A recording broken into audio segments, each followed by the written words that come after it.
Hello, and welcome to the Debrief from the Business of Fashion, where each week we go deep on our most popular BOF professional stories with the correspondents who created them. I'm Lauren Sherman. In September 2022, Yvon Chouinard, founder of the Ventura, California-based Patagonia, one of the world's most successful outerwear brands, announced a radical departure. Going forward, almost all of Patagonia's shares would be held by a nonprofit organization tasked with reinvesting its profits, projected at some $100 million a year, in fighting the climate crisis. Essentially, he gave the company away. Chouinard's move is unlikely to be replicated by any other apparel brand anytime soon, but it does indicate there may be a sea change afoot in how fashion runs their businesses, especially as the climate crisis becomes more urgent. Today I have with me BOF's resident sustainability expert, Sarah Kent, to break down what Chouinard's move really means and its implications for the fashion industry. Sarah, so great to have you back on the Debrief. Thank you for joining us. Thank you for having me. It's always so much fun to be here. So let's talk about this Patagonia thing. The news was broken in the New York Times, but it made headlines all around the world. It's a huge, huge deal in business. I mean, it was kind of remarkable because if you break it down to its most simple form, what we had is the founder and owner of a company giving it away to charity, essentially. But he didn't, we've seen in the past where founders have perhaps rarely, but on occasion, sold off their company and taken all those proceeds and made really, really large charitable donations.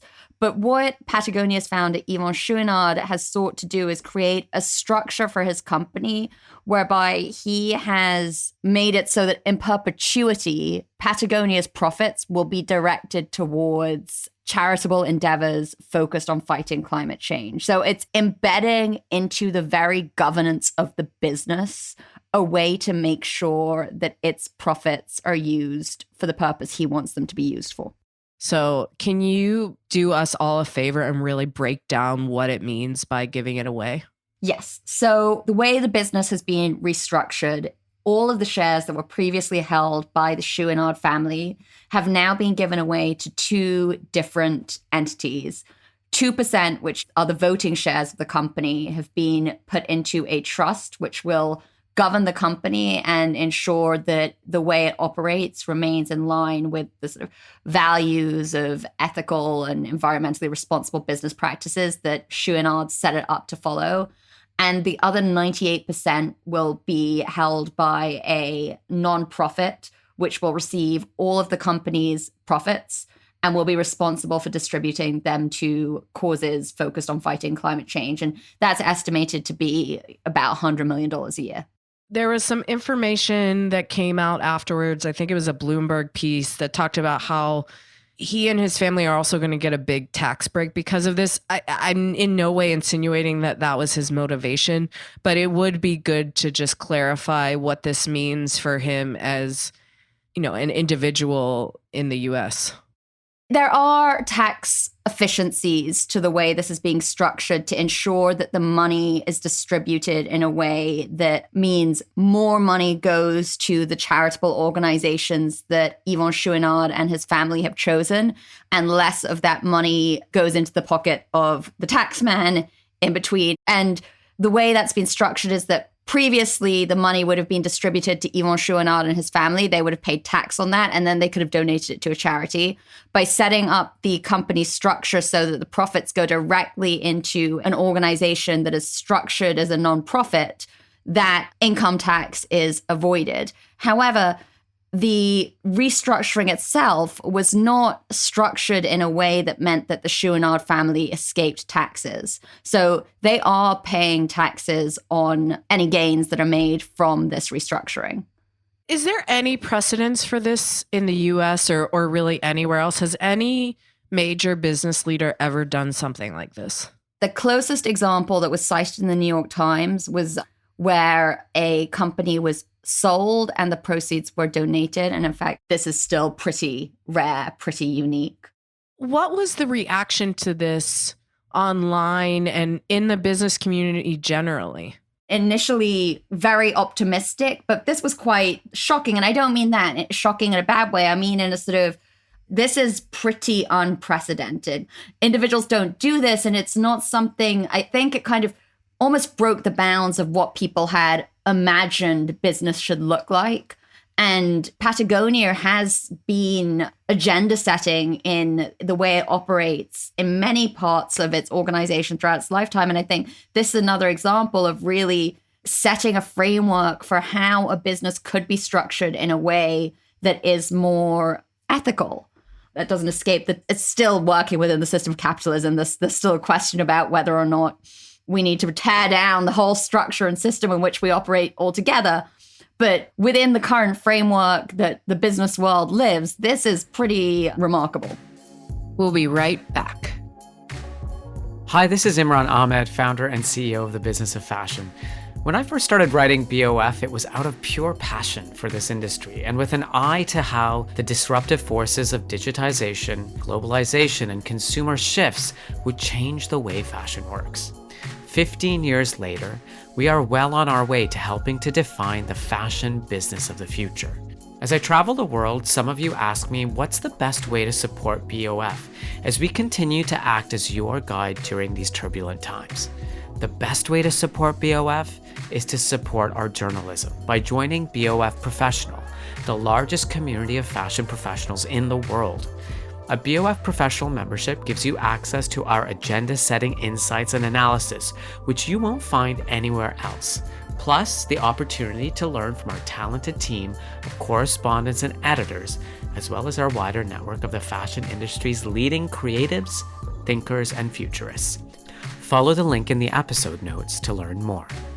You can join BOF Professional today with an exclusive 25% discount on an annual membership covering key industry topics from sustainability to technology to marketing, with access to our case studies, live events, and iOS app.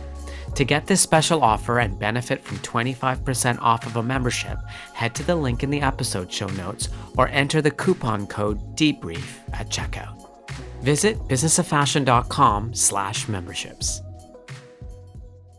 Looking at the history of Patagonia, can you speak a bit about what does make it a unique business, especially as it pertains to apparel and the marketing and selling of fashion, and how other businesses and entrepreneurs and CEOs have been inspired by what Patagonia does? Patagonia started out as a pretty hippie, crunchy brand selling sports gear, climbing gear, always been very focused on ethical and responsible business practices, really driven by the founder, Yvon Chouinard himself and his way of thinking. So one of the things it started doing very early on was donating 1% of all proceeds towards charitable causes.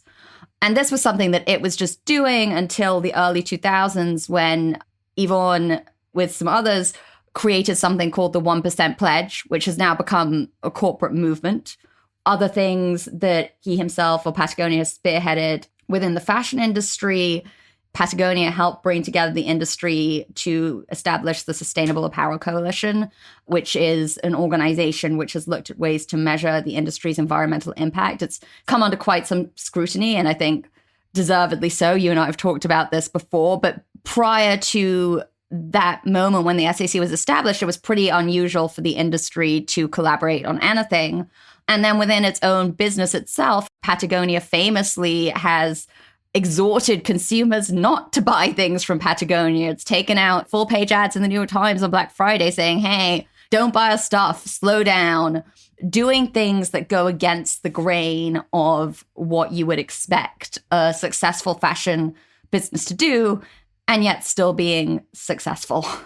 It's a tricky thing to pull off. It reminds me of, in the movie Miracle on 34th Street, one of the plot points is that people are told they make up this marketing scheme where when they come into Macy's doesn't have exactly what you want, or you can find it somewhere more affordable. Macy's offers information and intel. And by doing that, they somehow win over the loyalty of the consumer because the consumer trusts them and their sales go up. And the fact that that sort of marketing where it's this radical honesty, we talk a lot about radical transparency in this market, but radical honesty ends up actually helping you generate more sales. And Sarah, you cover a lot of companies that try to employ this type of marketing, but Patagonia is sort of seen as the gold standard.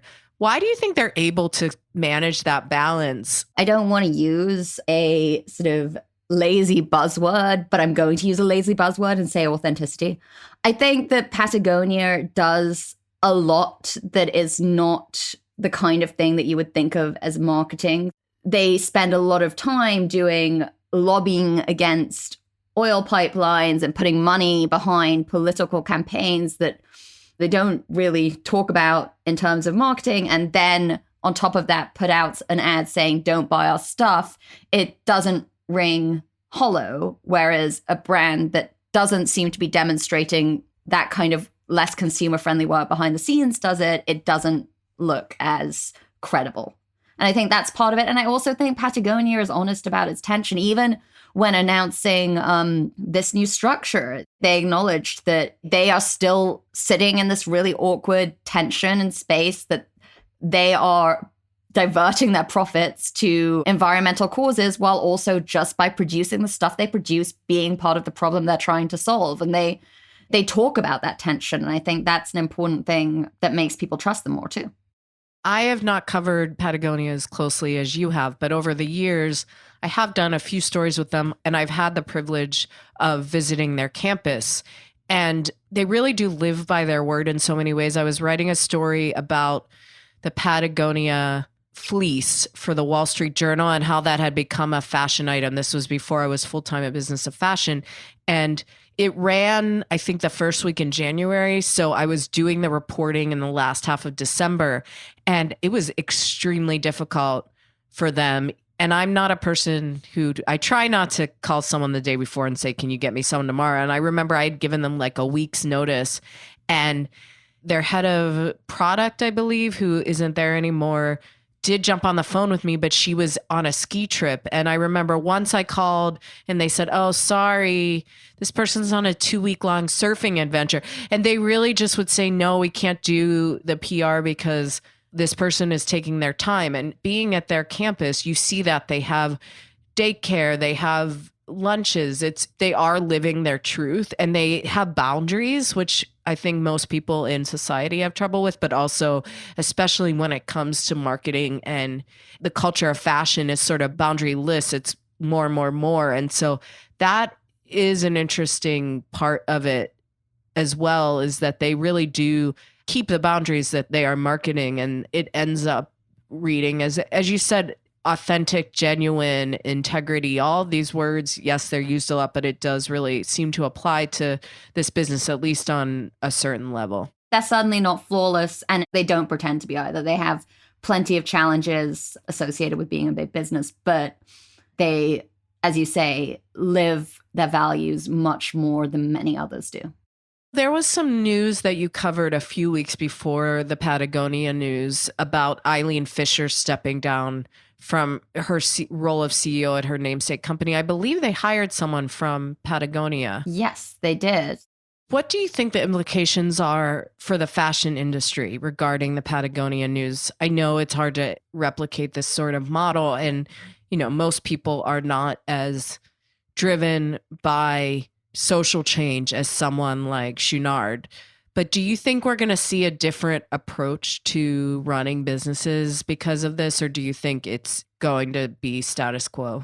That's a really good question. I think for the most part, things will continue as they are. We're not going to see companies suddenly turn around and restructure themselves, particularly companies that are publicly owned. What Patagonia did was really only possible because its shares were owned by a family that had very, very strong values and were willing to act in line with them. That there are very few companies that are in that position. That said, it does create an interesting template. It raises the bar, that there are ways in which what Patagonia has done could be replicated on a smaller scale, diverting a portion of a company's shares to serve as a nonprofit rather than all of them, for instance. That could be something interesting that we start to see happen more.